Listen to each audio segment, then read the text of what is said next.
Dear participants, welcome to PRINTeL'S first annual Teaching and Learning Forum, Issues and Perspectives of Digitally Enhanced Teaching and Learning in Higher Education. First session is about expectation placed on university teachers in the post-COVID digital age of the future, which will be chaired by Doris Kiendl from FS University of Applied Sciences. Please, Doris, floor is yours. Thank you very much. Good morning, good afternoon, dear ladies and gentlemen. It's an honor and a privilege for me to chair the first session in the PRINTeL Forum.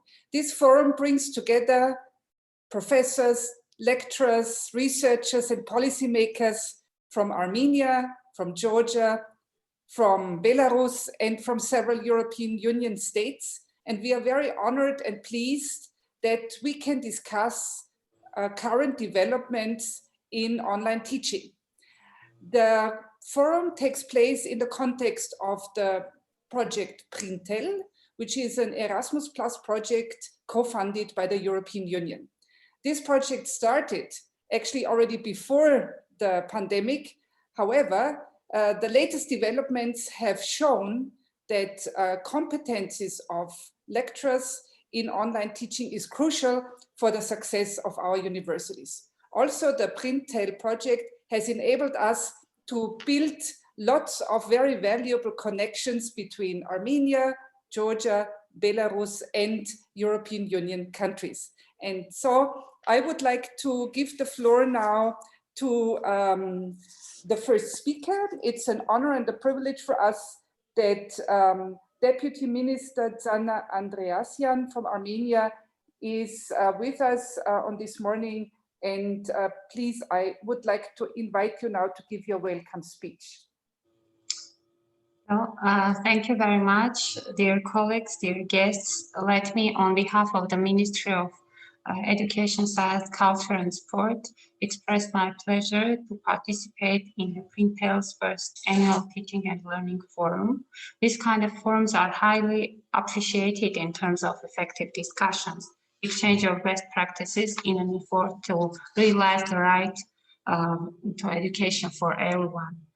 All of us are aware 2020 was full of challenges and hardships for our country, not only in sense of COVID-19 crisis, but also of the aggression by Azerbaijan against Nagorno-Karabakh and Armenia last year, which had its impact also on education and higher education as well.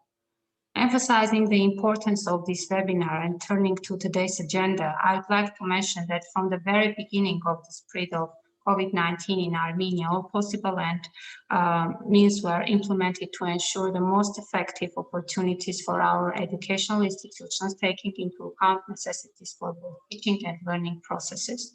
In order to ensure the continuity of the educational process in these conditions and to prevent the spread of coronavirus, the ministry suggested that universities organize a process of teaching and learning online and using modern information and communication technologies based on the professional orientation of the university and the characteristics of the professions. And according to the information that we received from universities, because the ministry also doing the monitoring of the process, universities most often use platforms that provide distance learning, such as Google Classroom, Moodle, Zoom, etc. Of course, there were students who, for some technical reasons, were unable to participate in the online learning process. However, these numbers were significantly reduced due to the unified approach and support. Also, due to conducted measures, it became possible to ensure 85–90% involvement at universities. And even at master level, we received the feedback that the participation of students is much more effective than while we have the physical process of teaching and learning. We are convinced that as a result of gained experience, it will be possible to overcome the challenges, create flexible system, provide students, teachers, and policymakers with new tools and knowledge, bringing up teaching and learning to a new level of development. So I think that this is an excellent opportunity to discuss the lessons learned and to understand how we can use all those skills and competencies that we gain during the process for the next steps and for the development of higher education. Thank you very much. Thank you very much, Minister Zhanna Andreasyan. Thank you so much for your kind introductory words. And this is a good mission for us today to enter into this fruitful discussion. Thank you indeed. Now I would like to pass on the word to Lana Karlova. Lana Karlova is a coordinator of the National Erasmus Plus office in Armenia. Before that, she has been in charge of the coordination of the Tempus program that provided EU grants for higher education institutions. And she has been responsible for supporting institutions in implementation of joint international projects and promoting Bologna reforms. So dear Ms. Karlova, I'm looking forward to your words, please. Thank you, and good morning and good afternoon, dear colleagues. On behalf of National Erasmus Plus office in Armenia, together with my colleagues Andreasyan and Vargukasyan, I'm very pleased to greet webinar participants, the big conference of today of PRINTeL Erasmus Plus Capacity Building Higher Education Project. Each capacity building project is a big challenge and a high responsibility.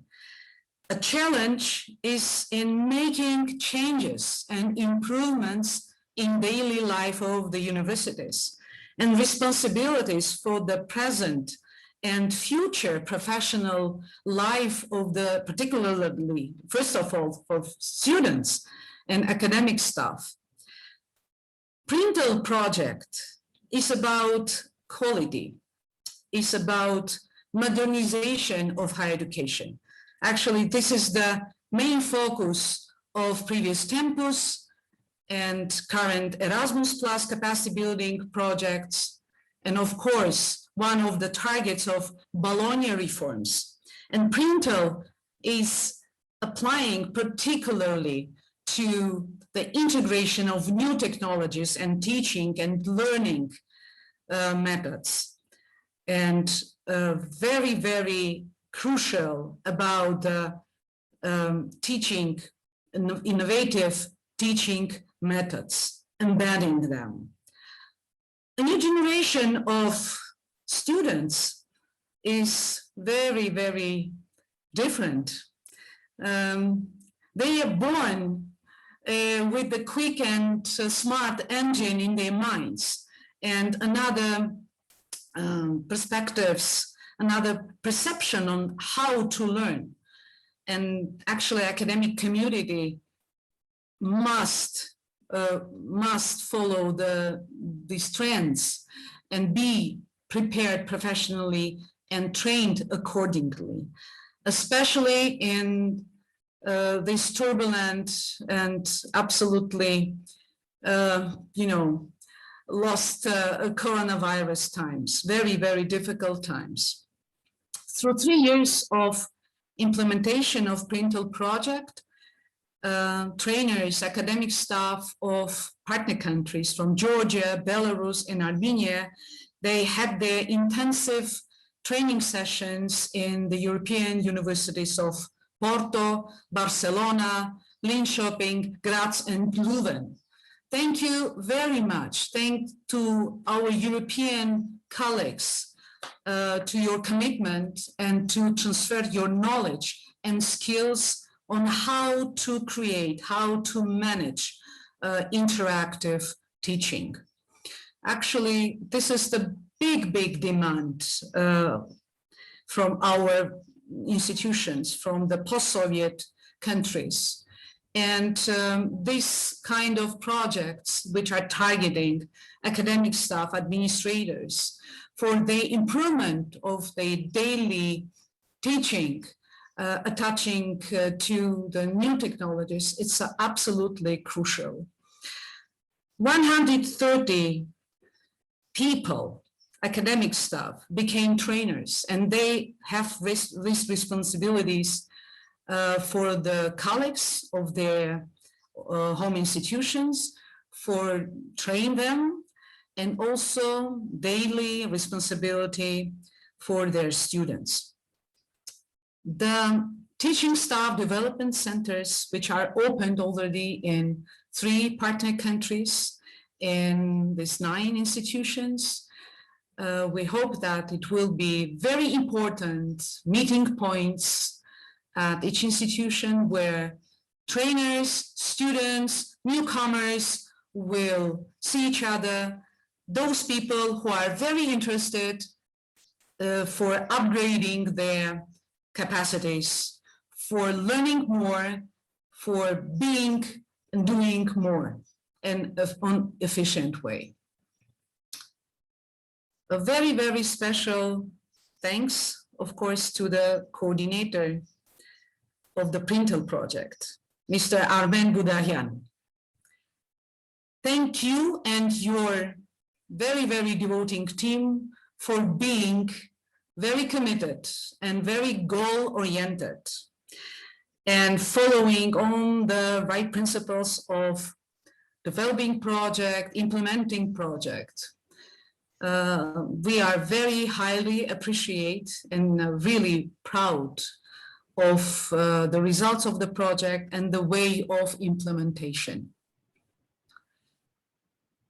Today's agenda is very full, and it will be many, many presentations on e-learning, on distance learning, on the methods of teaching, and we wish all the success and many, many discoveries during the day. You already know that Erasmus Plus program is in transition period from the first phase to the second, 2021, 2027. We expect another call of capacity building, higher education, and not only, but capacity building for vocational education and training next year. So having this potential, knowing much about the different trends and different possibilities, opportunities which the program gives you for having this cooperation, this absolutely unique cooperation, not only with the European Union, but beyond with our regional different regions of the world. Please apply, please generate your wonderful ideas and apply to the program. We wish you a very successful, productive day of presentations, communications, networking, and good mood. Thank you. Thank you so much, dear Ms. Karlova, for your very inspiring speech. And indeed, you're right. I guess each Erasmus Plus capacity building project is a challenge. And I think we can be very proud in the PRINTeL consortium that we manage this challenge very well. Especially because of the outstanding leadership of our coordinator, Yerevan State University. And you are right, our dear and distinguished colleague, Mr. Armen Budayagan, he and his team did an amazing job. And I think we fostered very close relationship. And this is why we could achieve a lot, even though the pandemic has created many challenges. Thank you very much, Ms. Karlova. And since you're right, we have a tight program, we would proceed to the first keynote speech. Yeah. And what we see also from the chat, the virtual setting of this forum makes it possible to extend to many guests. And I see that we have also many participants from other countries, for example, from Tajikistan and other neighbor countries, I would say. So a very warm welcome to all of you, dear colleagues, as well. It's now my privilege to introduce the first keynote speech, the first keynote speaker, Mr. Wim Van Petegem. He is professor at Catholic University of Leuven in the Faculty of Engineering Technology. His interests are in learning technology applied in engineering education in order to improve the quality of the teaching and learning experience. Dear Wim, I think you've already shared your slide, so I can pass on the word to you, please. Okay, thank you. I will show my presentation. You can see my PowerPoint. Yes, it is visible. Yes. Okay. Let's see here, duplicate slideshow. Okay, is that better? Yeah.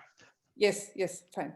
Okay, so thank you very much. And indeed, it has been a pleasure for us as KU Leuven to be partner in this PRINTeL project funded by the European Commission and in Erasmus+. I think that it was a very nice experience, and I already shared some of the ideas that I will present today with some of you. But the idea for today is to give you sort of introduction on what I see as the future digital scholar. And how could we prepare for tomorrow's education? I think that I first have to explain the definition of a digital scholar, and I refer to a book. It's an open source book written by Martin Weller from the Open University in the UK, and he says that a digital scholar is someone who employs digital, networked and open approaches to demonstrate specialism in a field, especially in a field that a research field in higher education. So I can recommend everyone to go to this book and go a bit more in depth on what a digital scholar means. But the keywords here are digital, the digital world, which is also networked, a networked world, connected all over the world, a global perspective, and at the same time, it's open. So we are very much looking forward to open-minded people, to open educational resources, and so on. This is all connected to the concept of a digital scholar. But what does that mean for ourselves? Do we have to change the way that we are teaching? Or just can we assume that we could still be the same sort of professor like we had in our own education? Or do we have to adapt ourselves to the new generation of students and try to include as much as possible tools and digital apps and so on in the way that we are teaching nowadays? Well, I hope that by the end of my speech today that you could find some sort of balance between the two pictures in your own professional life. Indeed, it has been said already this morning that the current generation of students is a new generation. And sometimes it's referred to Generation Z at this moment compared to Generation X and Y and so on. It's a new generation that has been born with, let's say, the internet, with smartphones, and they cannot imagine a world without. And generations are adapting these new technologies in the way that they are living, in the way that they are working, in the way that they are learning. And so they expect also from us that we as teachers try to accommodate them in that world of technology. It has also, we also should say that it's not just the higher education world that is changing, also the labor market is changing and expects a lot more skills from our students. When they graduate, they enter a world in which the new competences are needed. And they are all related to the new media, to the internet, to connections, to the computers, to ICT. And when our students graduate and enter that labor market, it is expected from them that they feel very easy, very comfortable in that new world. So we have to train our students, but before we can do that, we also have to look at ourselves as teachers and professors. Okay. what kind of competence do we then need as digital scholars? There are several models, and I don't have the time to elaborate them in detail and to go through all these models. But one model that could help us in orienting ourselves is the TPAC model, which is a combination of different knowledges, competences that we expect from our teachers. At the one hand, there is the pedagogical knowledge. We need to know didactic approaches and how to teach certain subjects. The subjects themselves are also a sort of knowledge, the content knowledge. We need to know what you're teaching, our domain, the research field in which we are working. But we also need to know what kind of technology can be used to bring that contents to our students in the most optimal didactic way.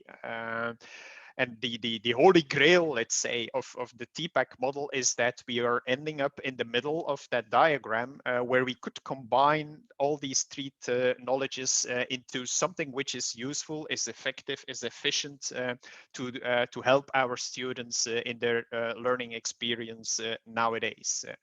Not to forget the context in which we are working, which I already explained.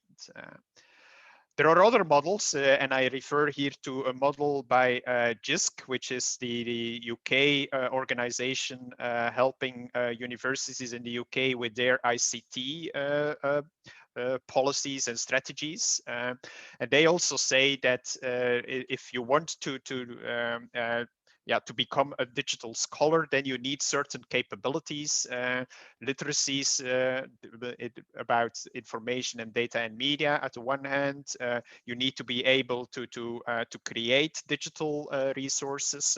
You need to be able to communicate and interact with digital technologies. And you should also know, and that refers to the TPAC model again, how the learners in that digital world are actually learning and developing.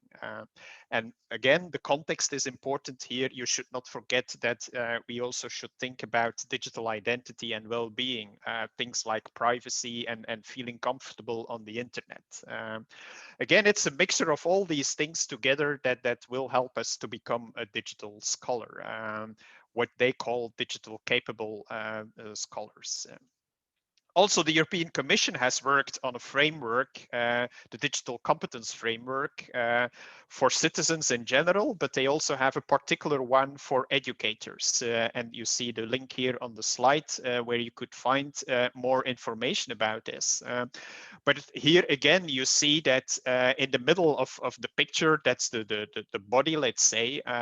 As digital scholars, we need to know how to teach and learn in the digital world. We need to know how to find and select digital resources, maybe build, construct, create our own digital resources. We should also know how we could empower our learners, how we could accommodate different learning experiences in that digital world. And finally, we should also know something about how do we assess in our students, how do we evaluate, test our students in that digital world. So there are new ways of assessing, but that's another topic which I cannot address in this short keynote here today. But assessing as an essential part of learning is also important here. At the left-hand side of the picture, we see that we as educators also need more professional competences. We also need to behave in that digital world as a digital scholar. And that's questions like, how do we use, for instance, social media? How do we use new tools like WhatsApp, for instance, in education? So we also need to know about the tools and use them for our own professional development. And at the right-hand side of the picture, you see that apart from the teaching and learning of a certain subject, we should also take care of our students to help them to behave and to feel happy in that digital world. So we need to facilitate their own digital competences. But before we are there, we need to have these digital competences ourselves, and that's more at the left-hand side of the picture. I will skip this slide. How can we then develop ourselves as digital scholars? Because that was the subtitle of this presentation. You need to have these competences. We feel there is a need for, but how can we then try to be or to become a more digital scholar? I will give you some advices that I think might inspire you. The first one is trying to be agile. We all know agile methods in, for instance, software engineering are very common nowadays, and they can be applied in teaching and learning as well. We know, and this is one of the instructional design models that have been used for a long time and are still in use. It's the ADDIE model, where you start from an analysis and then you design your course or curriculum, you develop the course materials and apps and tools you need, you implement the course and the curriculum, and then you evaluate and see if you need to go back in the circle, sort of cyclic instructional design model, so to say. It's a very linear model, but agile methods are a bit more agile, flexible, and there are much more feedback loops in the system. You work closer together with your customers, and customers are, in our case, our students. So there is a lot more interaction going on, step by step, smaller steps actually, where you try and develop and interact with the users, with the learners. At a certain point, you try to understand what's happening and how you could adapt your developments, your learning materials, and that's the way that you go through your course and curriculum. So in a more flexible way, not so much linearly straightforward. I think that this is one advice I could give to become a more digital scholar. A second one I would like to give is that you need to watch the trends.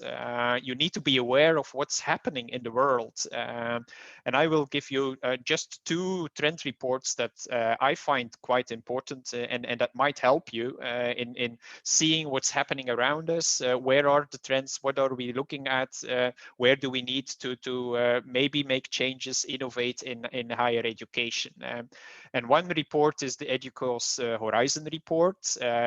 They are explaining what are the technical trends that are popping up and what are even maybe barriers and enablers that these technical trends could also be used in higher education. So you can find the report if you Google, it's freely available. And another report starts from not so much from the technology perspective, but starts from the pedagogical perspective. And it explains how the pedagogical scenarios, didactic scenarios are changing nowadays due to the newer technology and technology trends that are popping up. So it's also publicly available, and you could read more about innovating pedagogy year by year, written by the Open University of the UK. So that's the second advice. A third advice is that as a digital scholar, you also need to reflect upon your own practice, on the way that you are teaching, and yeah, is it still in line with what students expect, what higher education in general expects? And that can be done with some action research. It means that you are, while you are implementing the new tools and the new technologies, that you're also reflecting upon what is now working or not, and adapting your teaching style, your course, your learning materials, your learning activities. And then another advice is that maybe it's best to be in the front row, so to say, to take the wheel in your own hands and lead the change. there is these typically hype cycles of technology adoption, Gartner hype cycle. Some of you might know about it. Where are we as digital scholars in that hype cycle? Are we at let's say the site where we try everything new that comes in, or are we in the middle of the early majority where people think, okay, there is new technology, I have to use it, it's proven technology, so I can use it? Or are we at the other side of the hype, of the curve where we are lacking behind? I leave it up to you to decide where you are and where you want to be. But I think that for innovative practices, we should be more at the left side of the curve. This is another metaphor explaining the same thing, but time is running, so I will skip this. Okay, so I come to my conclusions. If you want to become a more digital scholar, then we need simply to go digital. And then there is that here some words, some verbs that I can share with you. Making the acronym digital. Dare, ignite, glow, interact, try, appeal, and all together learn as a digital scholar. And I think, oh yeah, and there is maybe just one announcement. If you want to read more about this, I started with the book of Weller, but I'm also writing a book together with colleagues from Stellenbosch University in Africa about this topic, and it will be published in the fall 2021. Okay, my 15 minutes are over. Thank you very much, dear Wim Van Petegem, for your keynote speech, for the lots of valuable insights, and also for keeping the time frame very nicely. It was a challenge. Absolutely. I think you really managed very well to put a lot of valuable information in 15 minutes. Now, a short announcement to all our members of the audience. There is a Q&A session, however, it's at the end of this complete session. So we will have one more keynote, and then we have the chance to enter into questions and answers, both with Wim Van Petegem and also with our dear next keynote speaker, whom I'm going to introduce in 1 minute, Aleksanyan. So, dear audience members, if you would please write your questions into the Q&A section of this Zoom, then we can pick it up from there. Yeah. So if you look into your Zoom frame, there is the chat function and also the Q&A function. It would be highly appreciated if your questions would be posted there. I've seen already in the chat a few interesting comments. And if you share your questions in these sections, they will be picked up. At least we will try to pick up as many questions as possible. Now I would like to introduce our next keynote speaker. It's an honor and a privilege to introduce Aleksanyan. She is associate professor at Yerevan State University from the Center for Pedagogy and Education Development. And she has been many times to my own city, to Graz. She is a regular visiting scholar at Graz University, a very distinguished expert in education, also with lots of experience from Germany. Dear Anna, I'm very much looking forward to your presentation, and I would like to pass on the word to you now. Thank you very much, Doris. First of all, let me express my gratitude for finding time and participating in this very important meeting. It's great honor for me to be keynote speaker of this crucial, important event for all of us. So let me start with a brief guideline today we'll talk about. And maybe, sorry, Anna, maybe you can switch to presentation mode. It's still, we see the whole, I mean, if you can. Okay. So I think it's a good way to be presented. Okay. Okay, let me start with a brief guideline today we will talk about, and the topics, subtopics, which I'm going to present. So which challenges there are regarding to current online education? Which kind of peculiarities does outcome-based teaching and learning have in the framework of teaching, online teaching and learning? Why we need to shift from online teaching to E-tivities, and how we can make E-tivities to have to make students to have offline outcomes. So let's start.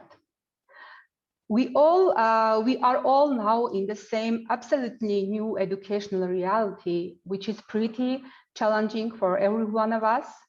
And this is really challenging situation, not because we do not get to know online teaching and learning tools, or there is a lack of online technologies in our technological developed society, but because there are several facts.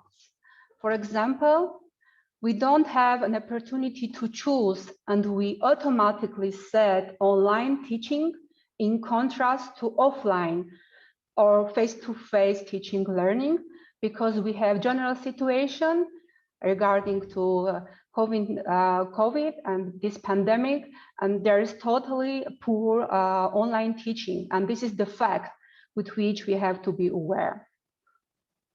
So next fact, we seem to be in an emergency situation, and sometimes we even need to help students and colleagues to deal online, starting from question how to enter online platforms to difficult one, even implementing online tools. And even we must be careful with our students, because someone may not have technologically enough equipped space at home, which may have which make difficult his or her success in the education, and can have an impact on outcomes, on learning outcomes. It goes beyond your students, your colleagues' online teaching and learning skills and experience, and sometimes it cannot match to the new reality. And we must be careful about the time management, and otherwise too much of our time and energy should be wasted, since it's not traditional online teaching. So we know that there are traditional online teaching realities, but this reality is different one. For example, there are new requirements for online presentations. So more visual materials, less written text on slides, white backgrounds and use dark ones, make it unexpected, put surprises, and play with attention of the student, etc. So even the requirements of online presentations or online tools are different in these new realities. So, and of course, we could always use more and more online tools, because there are a lot, and we have to be aware about this too. And in this new reality, we have new challenge regarding to new online teaching, and we have to be aware about design of outcomes-based teaching and learning, because it's very different one.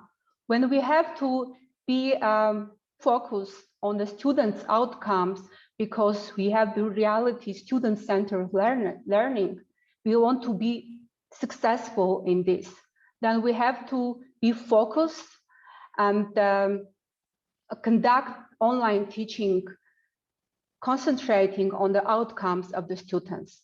So parallel to Bloom's theory, which I'm sure everyone knows very well, there is Big's theory, which explains us how we should define teaching objectives, highlighting learning outcomes during online teaching and learning.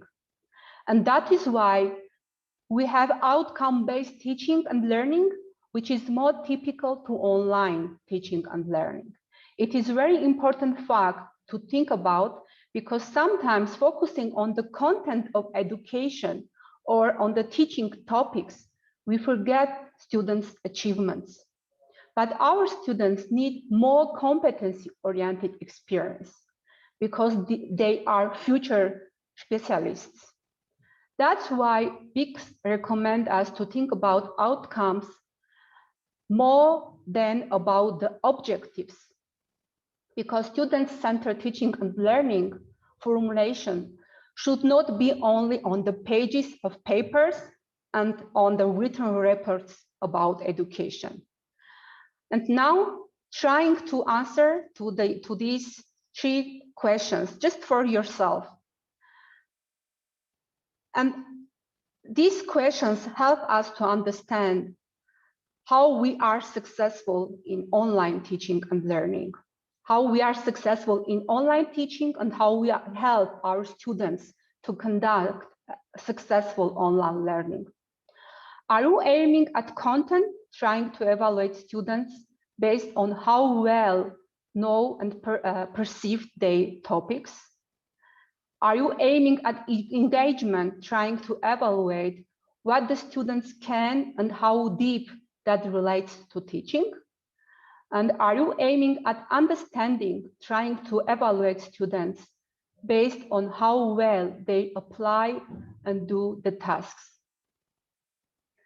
In this way, automatically, we need to shift teaching focuses on the learning outcomes, which is possible because of learning activities. It turns to be possible in case of detailed planning.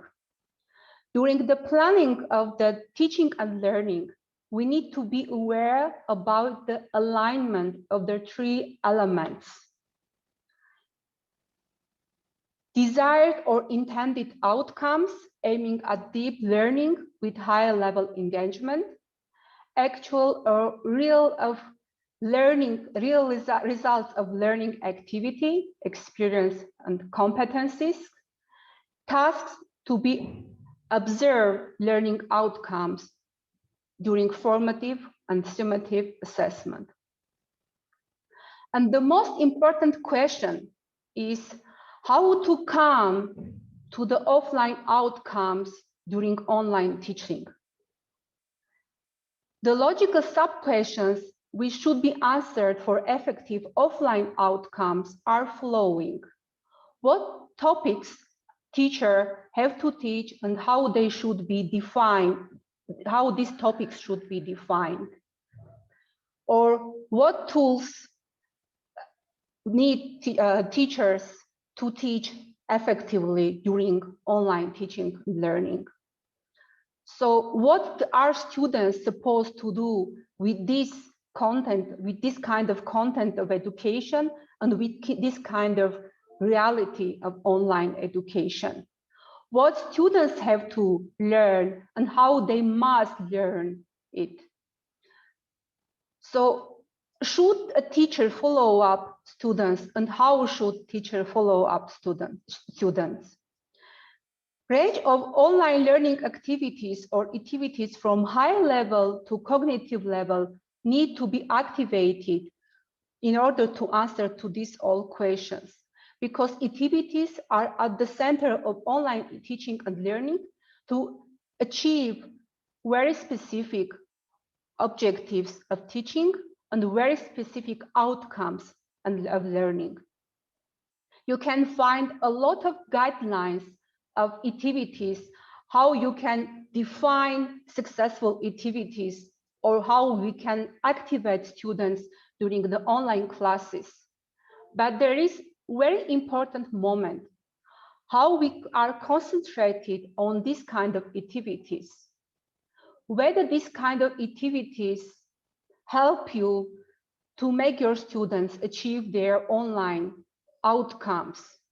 And even there are activities which can come from lowest level to highest level. And now how we can understand on which level we are. Returning to our questions, which I have stated at the beginning of these presentations, when you are answering these questions positively, all of them, then you can find that your teaching experience is at higher level. But coming from the first to third level. So if you are aiming only at the content, trying to evaluate your students, concentrated on the knowledge and how this knowledge is perceived, then you are only at the lowest level. If you are aiming at the understanding, trying to evaluate students based on how well they are applying and how well they are doing the tasks, then you are at second level. And if you are aiming at engagement, trying to evaluate what the student can and how deep that relates to the teaching, then you are at the highest level, at the third level.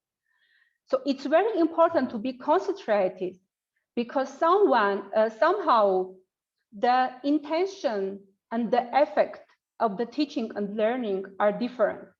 We intend to bring our students to some objectives which have been defined by us, but the reality at the students' home offices are very different, because the effects as outcomes, they get differently.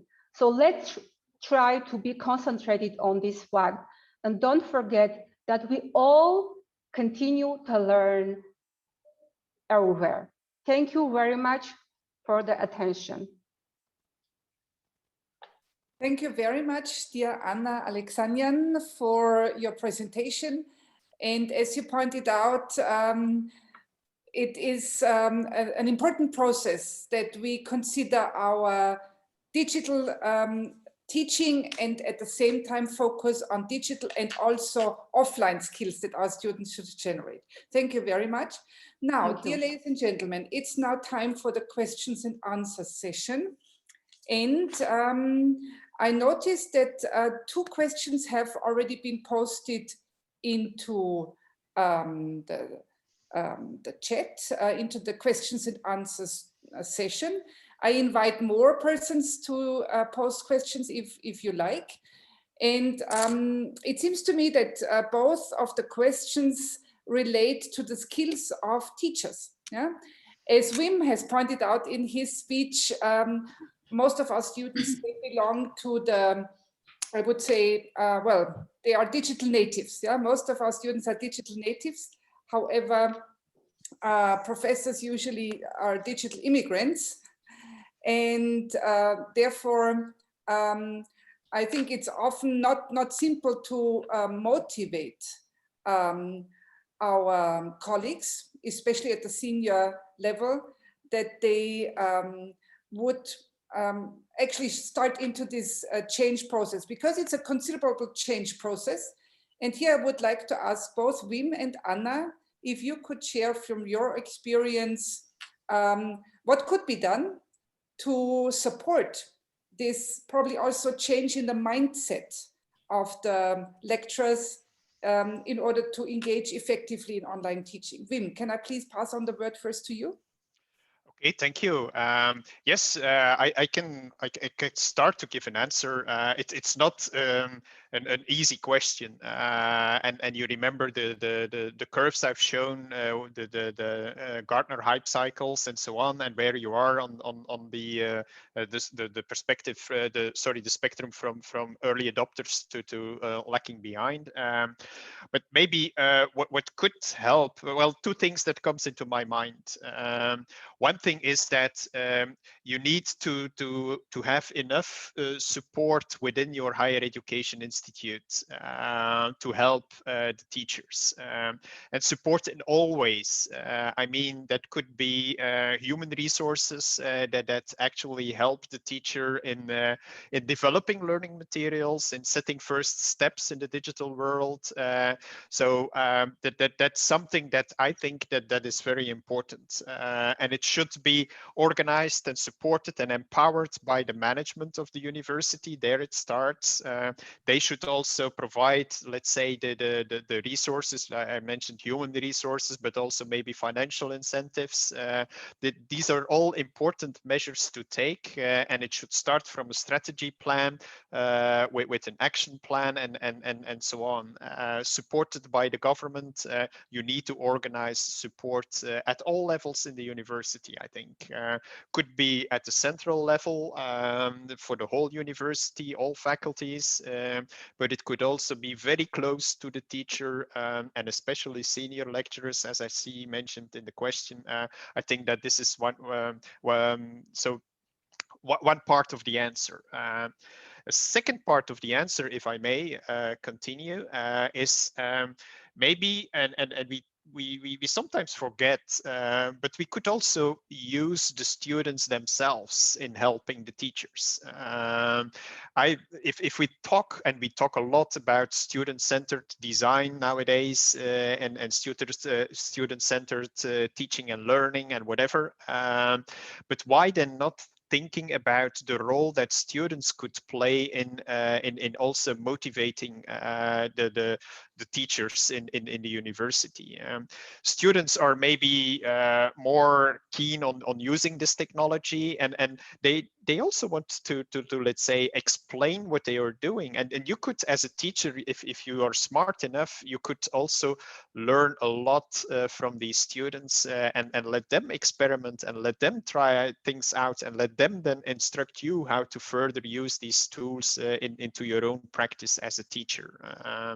So my answer would be twofold: top-down, maybe organized support, but you could also do that more bottom-up with the students themselves as a driving force to help you into the new digital age. That was my first ideas. Thank you very much, Wim. If I may very briefly add to this, I think that what we have experienced also throughout the PRINTeL project, but especially also in our experience now with sudden changes due to the global pandemic, that designing excellent online courses is very time consuming. So it requires an additional effort, and that has to be recognized and also appreciated by the university. And I completely share your opinion, dear Wim, that really there needs to be support from the top management on that. It has to be, the framework conditions have to be provided. Yeah. There was one question also related to the role of the government. I think this can only be briefly discussed now in the context of this forum, but it would also extend to modernization of lifelong learning programs for teachers and for lecturers, so that also these new skills that lecturers need have to be reflected also in the government programs on higher education. Anna, there was also a special question related to you. Would you please also elaborate on the question on your slide with respect to the skills of the students, please? Okay, if I may say, in addition to the first question, I remember from the hybrid pedagogy catalyzed theory, which explains that this kind of support should come from the administrative level and go to the even engagement of the student in the class in support to the lecturers, to the university teachers. And also from the experience of our university, what we are doing. For example, we are starting to work with the university teachers from the very beginning level to the expert level. And even sometimes lecturers need a personal support, because sometimes the cases and situations are very different from each other. So even personal consultations we are making during this pandemic period. And regarding to the students' activity, it's a very specific question, because these kind of E-tivity tools, there are a lot of E-tivity tools, how we can support students to go online and be active in the online learning processes. There are different guidelines. just we have to be aware about the outcomes, how we can make students to get offline outcomes during this kind of online classes. It's very specific, and sometimes I play with the attention of the students, and I ask them to switch the videos on and be active. I'm making very interesting games, gamifications, how to say, during the online teaching to make them be engaged within the online classes. Thank you very much, dear Anna. At the moment, I see no further questions in the chat, and I think we have almost arrived at the time for the break. So therefore, I thank Wim Van Petegem and Anna Aleksanyan very, very much for your keynote speeches and also for answering the questions. I think that was an excellent start into this forum because it provided very good insights into trends, into recent research on best models for leading the change, as we have heard, and for the future of higher education. Therefore, I would close this session now. I thank all of you for participating in this first session. We have a break now for 15 minutes until 10 minutes past 11 in Central European time. And therefore I would assume it would be 10 minutes past 1 o'clock in Armenia probably. And then we will continue with the second session. The second session will deal with connecting with students online. So thank you very much and see you in 15 minutes. Thank you.